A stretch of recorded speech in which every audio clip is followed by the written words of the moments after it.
My ex was trapped by his controlling wife, so my husband and I plot a plan to free him from her. My ex-boyfriend Bill and I were together for 10 years. When we broke up, we did so with no hard feelings because we were just different people now. We stayed friends for a long time after that. I even kept in touch with Bill's family, and he stayed connected with mine. I moved on and married a great guy named Dan, and we had a little girl. Around the same time, Bill married a woman named Fiona. At first, everything seemed fine. Then I got pregnant. I was so excited to be a mom, but Fiona reacted very strangely. I knew she had been trying for a baby for years, so maybe news of my pregnancy upset her. She told Bill he could not talk to me anymore. I didn't argue. I understood they might be hurting, but soon Fiona started acting really odd. She unfriended or blocked almost all of our mutual friends on Facebook, especially anyone who had kids or was expecting. For example, my best friend Anne was pregnant too, but Fiona blocked her on Facebook. When Anne came to visit our hometown, Fiona even told Bill he couldn't see Anne. That broke Anne's heart. I was upset for Anne and told Bill how hurt she was. He said he would try next time, but he never did. Later, Bill and Fiona moved far away to Australia. We lost touch, and I rarely heard from him after that. Even worse, Fiona started cutting him off from his own family. His brother Fred and Fred's wife had a new baby, and Fiona unfriended them and their mom too. She wouldn't let Bill stay with his parents when he came home to visit. He had to stay in a hotel instead. I had mostly stayed out of it up to that point, because it felt like their private drama. Then, one day, completely out of nowhere,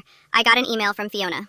She had somehow gotten my email address from Bill's account. The message was just crazy. She told me to stop talking to all of our old friends so she could add them back on Facebook without seeing anything about me. I couldn't believe it. She wrote in a very angry way. Then she asked me to do something unbelievable. Write a statement saying that Bill had autism to give to his doctor. I was stunned and terrified. I didn't reply. I was too scared to even respond. My husband Dan and I started to worry. I talked to Anne and some other friends.